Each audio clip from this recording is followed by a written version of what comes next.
50% ملاوٹ ہے کہ 40% کہ 20%، یہ سب دوسری چیزوں میں تو ٹکا واری معلوم کر لیتے فوراً اتنا ٹکا ہے، اور اس میں جو ہے ٹکا واری کیا نفس ہے کہ نہیں، اس کو دیکھنے کی طرف بھی توفیق نہیں ہوتی۔ دیکھو یہ بہت بڑی کمی ہے کہ نہیں ہمارے اندر، بتاؤ ہے کہ نہیں؟ یہاں بیٹھنے کے بعد اور کوئی مضمون ذہن میں نہیں آ رہا تھا، تو میں نے مسنون خطبہ پڑھا، مسنون خطبے کے الفاظ کی برکت سے اللہ تعالیٰ نے یہ مضمون دل میں ڈالا کہ اخلاص کی سب کو ضرورت ہے، اور دعوت و تبلیغ میں 5واں نمبر جو اخلاص کا رکھا گیا وہ اسی لیے رکھا گیا ہے۔ اور یہ بخاری شریف اور مشکات شریف جیسی حدیث کی بہت اونچی جو کتابیں ہیں، اس کے اندر سب سے پہلے یہ جو ہے حدیث النیہ، نیت کے بارے، نیت صحیح کرنے کے بارے میں جو حدیث لایا، اس کا نام ہی حدیث النیہ ہے۔ اس میں اخلاص کی اہمیت بتائی گئی ہے۔ اس کا ترجمہ میں آپ کو سناتا ہوں۔ اللہ کے نبی صلی اللہ علیہ وسلم فرماتے ہیں انما الاعمال بالنیات۔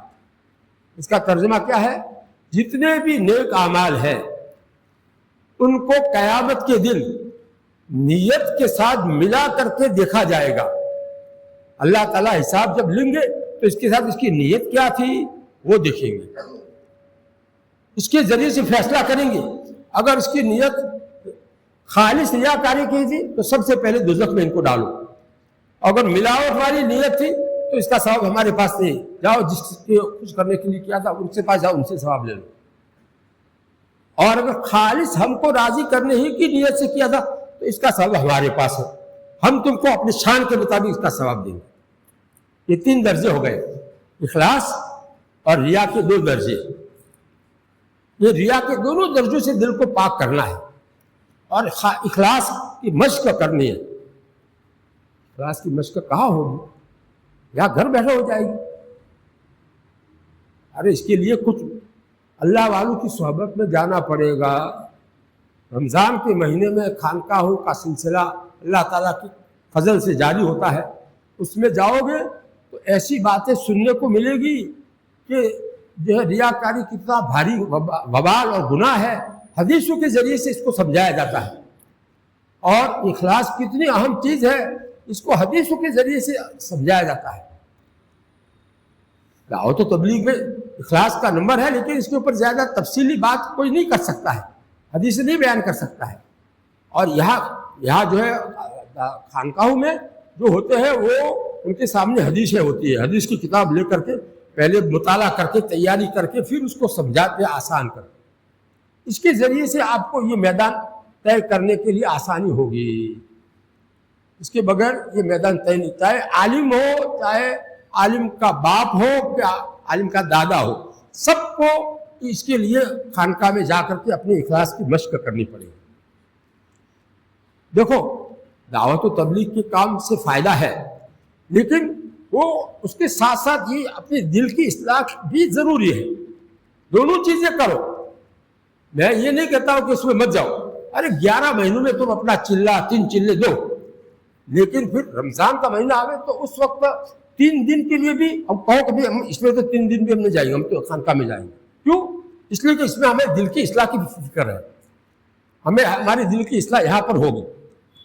اور دل میں غصے کی بیماری ہے، جس کی وجہ سے طلاق کی نوبتیں آتی ہے اور گھر اجڑ جاتے ہیں اور آپس میں جھگڑے ہو کر کیس ہوتے ہیں کورٹوں میں اور پیسے برباد ہوتے ہیں، صلاحیتیں برباد ہوتی ہے۔ یہ غصے کے نتیجے میں دنیا میں سارے جھگڑے فسادات یہ غصے کو قابو میں کنٹرول کرنے میں کا طریقہ بھی حدیث کے ذریعے سے خانقاہ میں سمجھایا جاتا ہے، کیونکہ دل، اس کا تعلق دل سے ہے، دل کی اصلاح سے ہے۔ ایسی بیماریاں جو ہے دعوت و تبلیغ میں جاؤ گے تب بھی یہ بیماریاں کے لیے آپ کو یہ بڑے دواخانے میں جانا ہی پڑے گا۔ خانقاہ کے اندر آپ کو اس کی ہاسپٹل الگ ہے، وہاں جانا پڑے گا، تب جا کر یہ دل کی بیماریاں جو ہے بہت باریک بیماریاں ہے، پتہ بھی اسی وقت چلے گا کہ کیا کیا بیماریاں ہیں، کیسی خطرناک بیماریاں ہیں، اور اس کو دور کرنے کے لیے ہم کو خانقاہ میں ہر سال آنا کتنا ضروری ہے۔ یہ اس وقت پتہ چلے گا جب ایک پورا مہینہ وہاں گزارو گے تو آپ کو پتہ چلے گا۔ 3 دن ہر مہینے میں آپ دو، لیکن یہ یہ 12واں مہینہ جو ہے رمضان کا خالص کر لو اپنے دل کی اصلاح کے لیے، تاکہ ہم اللہ کے سامنے جاوے تو ہمارے دل میں کوئی گندگی نہ ہو، حسد کی گندگی بھی نہ ہو، تکبر کی گندگی بھی نہ ہو، عجب اور اپنے کو اچھا سمجھنے کی بیماری بھی نہ ہو، اندر ریاکاری کی بہت مہلک بیماری بھی نہ ہو، دنیا کی محبت، مال کی محبت جو بہت بھاری بیماری ہے، تمام گناہوں کی جڑ ہے، وہ بھی اندر سے نکالنے کی ہم فکر کر کے آوے۔ یہ 2 محنتیں اللہ تعالیٰ نے چلائی ہے، دعوت و تبلیغ اور خانقاہ والی۔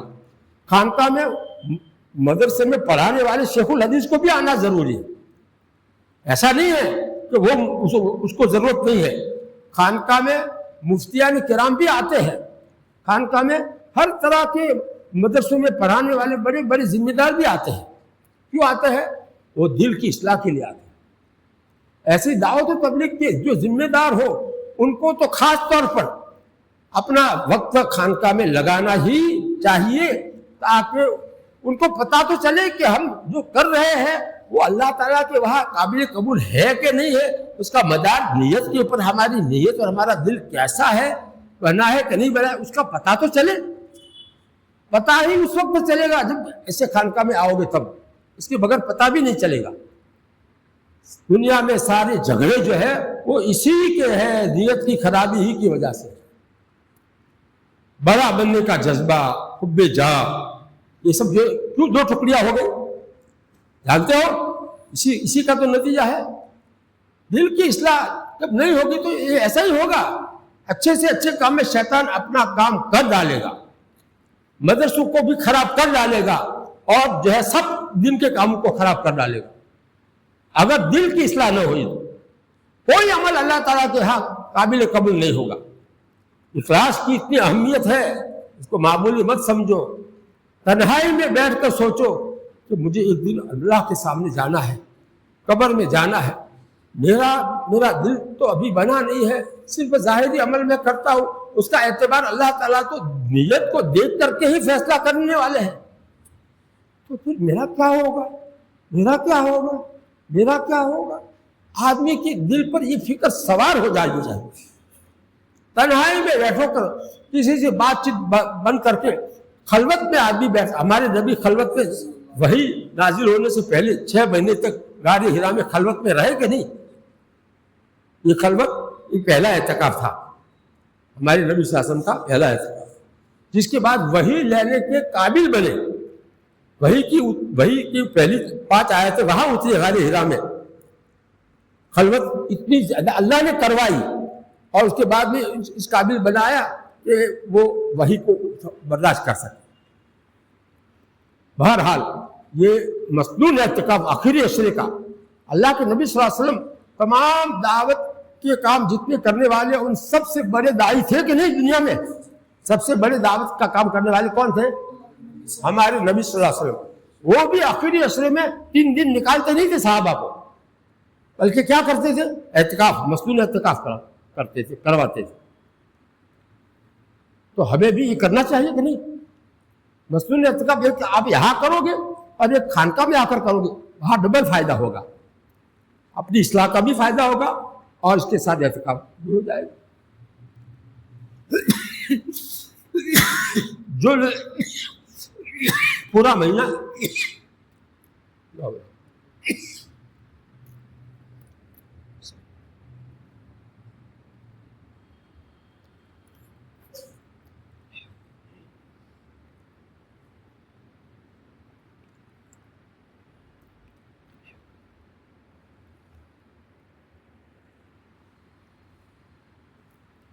جو لوگ کسی وجہ سے، کسی عذر کی، بہت بھاری عذر کی وجہ سے پورا مہینہ اگر نہ آ سکے تو کم سے کم آخری عشرہ تو خانقاہ میں ضرور آنا چاہیے۔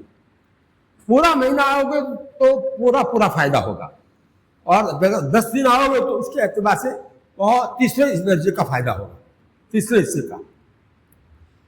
یہ دن کی اپنے دل کو بنانا، یہ ایسی اہم ذمہ داری اللہ تعالیٰ نے ہمارے اوپر ڈالی ہے، اس کے لیے 1 مہینہ کافی نہیں ہے۔ 1 مہینہ کافی نہیں۔ ہم نے ہمارے شیخ حضرت جلال آبادی حضرت تھانوی رحمۃ اللہ علیہ کے بڑے خلیفہ تھے، ان جلال آباد میں ان کی خانقاہ تھی. وہاں اس سے پہلے ہم نے جماعت میں 7 چلے لگائے تھے. اس وقت علماء کے لیے سال نہیں ہوتا تھا، 7 چلے ہوتے تھے، وہ لگائے تھے. لیکن ہم نے سوچا کہ ابھی تک ہماری دل کے اندر بیماریاں ہیں اور وہ ختم نہیں ہوئی ہے، اس کے لیے کسی اللہ والے کی خانقاہ میں جاوے تو پتہ چلے کہ ہماری بیماریاں وہاں دور ہوتی ہے کہ نہیں ہوتی. تو وہاں جانے کے بعد ہم کو پتہ چلا کہ ہاں بیماریوں کی اصلاح تو یہاں ہوتی ہے. تو وہاں ہم 18 رمضان ہم نے وہاں گزارے. ایک رمضان نہیں، کتنے 18 رمضان گزارے. 18 سال گیا ایک رمضان کر کے، تو کتنا ہوا؟ 1.5 سال ہوا کہ نہیں. اور اس کے علاوہ کبھی بقرعید کی چھٹی میں بھی چلے گئے، کبھی ششمائی کی چھٹی میں چلے گئے. لیکن اس کے باوجود بھی اتنا سارا وہاں وقت گزارنے کے باوجود بھی ہم یہ سمجھ رہے تھے کہ ابھی ہماری دل کی اصلاح پوری ہوئی نہیں ہے. اس لیے حضرت کے انتقال کے بعد ہم نے دوسرا شیخ تجویز کیا کہ ان کے ذریعے سے ہماری اصلاح مکمل ہو جائے اور ہمارا دل صحیح بن جائے. پھر انہوں نے ہم کو یہ ذمہ داری سونپی خانقاہ کی. جب یہ ذمہ داری اسی سال سونپنے کے باوجود بھی کئی سال تک ان کے وہاں رمضان گزارتے رہے کنتھاریا خانقاہ میں. جب کئی سال رمضان گزارنے کے بعد بھی جو ہے لوگوں کی طرف سے تقاضا آیا کہ ہمارے یہاں ان کو بھیجو. ہاں تو حضرت نے بھیجا، تب ہم دوسری جگہ گئے. ایسے نہیں گئے، حضرت کے حکم سے گئے. اس لیے بھائی یہ معمولی دل کی اصلاح کا کام معمول مت سمجھو. سارا کیا کرا ہوا بیکار ہو جائے گا. آپ کتنی ہی سخاوت کرو، کتنی ہی نمازیں پڑھو، لیکن اگر اخلاص نہیں ہے، ملاوٹ والی ریاکاری ہے تو بیکار ہے، بیکار ہے، بیکار ہے. اس کو اچھی طرح سے اپنے دل میں اتار لو. اور اس کے لیے جو ہے کسی اللہ والے سے اصلاحی تعلق رکھنا. بیعت ہونا کافی نہیں ہے. بعض لوگ بیعت ہو جانے کو کافی سمجھتے ہیں. بیعت ہونے سے اصلاح نہیں ہو جاتی. اس کے بعد باقاعدہ اصلاحی تعلق رکھنا پڑتا ہے. اپنے دل کی بیماریوں کو ان کو بتا کر کے وہ اس کی اصلاح کے لیے جو طریقہ بتاوے اس طریقے پر عمل کرنا پڑتا ہے. اور لگاتار کئی سال تک عمل کرنے کے بعد یہ دل بنتا ہے. یہ خانقاہ کا خلاصہ میں نے بتایا. اللہ تعالیٰ دیکھو یہ ایک کتاب ہے گجراتی میں، اس کا نام ہے دل کی اصلاح کا آسان نسخہ. اس کا نام کیا ہے؟ دل کی اصلاح کا آسان نسخہ. یعنی دل کی اصلاح کرنے کے لیے اس میں آسان انداز میں یہ ساری باتیں ہیں جو میں نے ابھی تھوڑی سی باتیں بیان کی. اور بھی دوسری باتوں کی جو ضرورت ہے وہ ساری باتیں اس کے اندر ہے. اور یہ کتاب جو ہے یہاں مل جائے گی آپ کو. مولانا آپ لائے، اچھا، ہاں، واہ واہ جی واہ، واہ جی واہ. تو مولانا مفتی امتیاز صاحب یہاں کے جو ہے ان کے حوالے کرتے ہیں، تو آپ ان سے حاصل کر کے اس کو اندر دیکھ کر ایک ایک بات کو، ایک ایک مضمون کو، بس غصے کی برائی اور اس کا علاج، یہ عنوان ہے. اس کو آپ ایک مرتبہ نہیں 3 مرتبہ پڑھو. حسد کی برائی اور اس کا علاج، اس کو ایک مرتبہ نہیں 3 مرتبہ پڑھو تو اچھی طرح سمجھ میں آئے گی بات. پھر اپنے اندر دیکھو کہ میرے اندر یہ بیماری ہے کہ نہیں، بات بات پر غصہ آ جاتا ہے کہ نہیں، اور حسد میں دوسرے کے اوپر حسد کرتا ہوں یا نہیں کرتا ہوں، تو وہ کتنا بھاری گناہ ہے، اور اس کو دور کرنے کا طریقہ اس میں کیا بتایا ہے، اس طریقے کے مطابق عمل کرو. آہستہ آہستہ آپ کو بھی سوچے گا کہ مجھے اپنے دل کی اصلاح کرنے میں کچھ پوچھنے کی ضرورت ہے. یہ سمجھ میں آئے گا. تو پوچھنے کی جب ضرورت ہو تو فون سے بھی آپ پوچھ سکتے ہیں، اور رمضان کے مہینے میں خانقاہ میں آپ رہ کر کے بھی زبانی پوچھ سکتے ہیں، اپنے دل کے حالات بتا کر کے اپنی اصلاح کی باتیں معلوم کر سکتے ہیں. تو ابھی تو یہ کتاب جو ہے گجراتی میں کچھ زیادہ مقدار میں لائے ہیں اور مفتی امتیاز صاحب کو حوالے کرتے ہیں. آپ میں سے جو بھی اس کو حاصل کرنا چاہے ان کے پاس سے حاصل کر کے، اور پھر بھی زیادہ اگر لوگ اس کے ہو تو اس کو چھپا سکتے ہیں یا وہاں سے منگا سکتے ہیں. مانگرول میں مدرسے میں زیادہ مقدار میں چھپی ہے، وہاں سے منگا سکتے ہیں. یہاں سے سب جاتی تو اور اچھا ہے. بہرحال یہ میں نے مختصر بات کہی. اللہ تعالیٰ ان باتوں پر عمل کرنے کی توفیق عطا فرمائے. زیادہ لمبی بات نہیں کرنی ہے مجھے، بس یہ بات کافی ہے. اب ایک بات اور بتاتا ہوں کہ عام طور پر ایسا ہوتا ہے کہ جب بیان پورا ہوتا ہے تو سارے لوگ مسافر کے لیے آگے آتے ہیں اور ایک دم سب جمع ہو جاتے ہیں۔ تو دیکھو یہ کسی حدیث میں نہیں آیا ہے کہ بیان کے بعد مصافحہ کرنا سنت ہے۔ پہلی بات تو یہ سمجھو، بیان کے بعد مصافحہ کرنا سنت ہے، ایسا کسی حدیث میں ہم نے نہیں پڑھا ہے۔ اس لیے اس کو زیادہ اہمیت مت دو، سلام کو زیادہ اہمیت دو۔ اللہ کے نبی صلی اللہ علیہ وسلم نے سلام کو زیادہ اہمیت دی ہے، سلام کی بہت تاکید فرمائی ہے، بہت تاکید فرمائی۔ اس کی وجہ سے ایمان کامل ہوگا، اس کی وجہ سے آپس میں محبت پیدا ہوگی، اس کی وجہ سے جو ہے بہت زیادہ اللہ تعالیٰ سے آدمی قریب ہو جائے گا، تکبر سے پاک ہو جائے گا۔ ایسے ایسے فائدے بتائے ہیں سلام میں۔ برکت کا نسخہ ہے، گھر میں جاؤ کر سلام کرو گے تو گھر میں برکت ملے گی، بہت سارے فائدے قرآن و حدیث میں بیان کیے گئے ہیں۔ تو سلام کو آپ لوگ زیادہ اہمیت سمجھو، اور میں سلام کرتا ہوں آپ لوگ اس کا جواب دے دو، یہ اتنا عمل کافی ہے۔ مصافحہ کرنا جو ہے موقع ہو تو کر لینے کی۔ اب ہمارا کیا حال ہے وہ ہم جانتے ہیں، ہم کو جو ہے رات کو دن کو پوری نیند نہ ملے تو ہمارا کیا حال ہوتا ہوگا وہ تو ہم جانتے ہیں۔ اس لیے ہمارے اوپر رحم کرو، اور مصافحہ سے ہم معذور ہیں ایسا سمجھ کر کے ہم کو جانے دو۔ ہم کو کل سفر کرنا ہے لمبا، اور اس کے لیے رات کو ہمیں جلدی سونا بھی ہے اور صبح میں جلدی اٹھنا بھی ہے۔ جلدی اٹھنا یہ صبح تہجد کے لیے اٹھنے کے لیے جلدی اٹھنا چاہیے کہ نہیں؟ تو جو ہے تو یہ سب کچھ ہم کو کرنے کے ساتھ، یہ اتنے بیانات جو ہے کرنے کے ساتھ ساتھ یہ بھی کرنا ہے، چاہے پیٹ صاف ہو نہ ہو، کوئی بھی تکلیف ہو، سب برداشت کر کے یہ کرنا ہے ہم کو۔ تو پھر ایسے موقع پہ یہ مسافر کے لیے ہم کو کائے کو تکلیف دیتے ہو؟ کسی بزرگ کو اللہ والے کو تکلیف مت دو۔ میں اللہ والا تو نہیں ہوں، لیکن اللہ والے آتے رہتے آپ کے یہاں، تو ان کو جو آپ مسافر کی تکلیف مت دینا، سمجھے؟ اور ان پر رحم کرنا، خاص کر کے معذور ہو، جو بعض بزرگ ایسے معذور ہوتے ہیں، وہ ان کو کیا تقاضا ہوتا ہے، آپ گھیر کر کے مسافر چھوڑتے نہیں ہیں، یہ کوئی معقول بات ہے؟ بعض مرتبہ آدمی کے دونوں ہاتھ مشغول ہے، ایک ہاتھ میں لکڑی ہے، ایک ہاتھ دوسرے کے ہاتھ سے پکڑا ہوا ہے، تو سامنے آدمی آ کے ہاتھ لمبا کرتا ہے، سلام تو کرتا ہی نہیں اور ہاتھ لمبا کر دیتا ہے، الجھن میں ڈال دیتا ہے۔ ارے میں دونوں ہاتھ مشغول ہے، میں معذور ہوں، میں ایک ہاتھ سے مسافر کیسے کروں، کیسے چھوڑوں اس کو؟ نہیں سمجھتے ہیں۔ اتنی نادانی کے ساتھ میں مسافر میں آگے بڑھ گئے ہیں، غلو کر رکھا ہے لوگوں نے۔ یہ غلو کو ختم کرو، سلام کو زیادہ اہمیت دو، جو ملے اس کو سلام کرو، جو ملے اس کو سلام کرو، تمہارا ایمان اس سے بڑھ جائے گا، ایمان مضبوط ہوگا، محبت آپس میں پیدا ہوگی۔ محبت کا نسخہ ہے یہ، ایمان کو کامل کرنے کا نسخہ ہے، اس کو معمولی مت سمجھو۔ گھر میں سلام کے بغیر اندر مت گھسو، اپنے گھر میں اپنی بیوی ہو، اپنے ماں ہو، جو بھی ہو، پہلے سلام کرو پھر گھر میں جاؤ، راستے میں جو ملے اس کو سلام کرو۔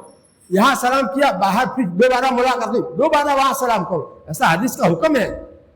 سلام کو اہمیت نہیں دی ہے امت نے، اور مسافر کو زیادہ اہمیت دے دی ہے، الٹا کر رکھا ہے۔ اس لیے میں جو ہے صاف صاف لوگوں کو کھری کھری باتیں کیا کر کے، چاہے خراب لگے کسی کو یا اچھی لگے، میں تو صحیح صحیح بات قرآن اور حدیث کی بات سناؤں گا، اور جو ہے اصلاح کروں گا اچھی طرح سے۔ اس کے بغیر جو ہے امت سدھرتی نہیں ہے۔ صرف جو ہے فضائل سے جو ہے آدمی سدھرتا نہیں ہے، اس کے ساتھ رذائل کو بھی بتانا پڑتا ہے، کیا کیا رذائل ہمارے اندر ہے اور رذائل کو نکالنا کتنا ضروری ہے، اس کو تو بتاتا ہی نہیں کوئی۔ کیسے جو ہے اس کی اصلاح تو، اسی لیے میں نے کہا کہ خانقاہ میں آؤ تو پتہ چلے گا کہ کیا کیا بیماری ہے۔ اللہ تعالی ہم سب کو اس کی توفیق عطا فرمائے۔ اب میں سلام کرتا ہوں، آپ اس کا جواب دو۔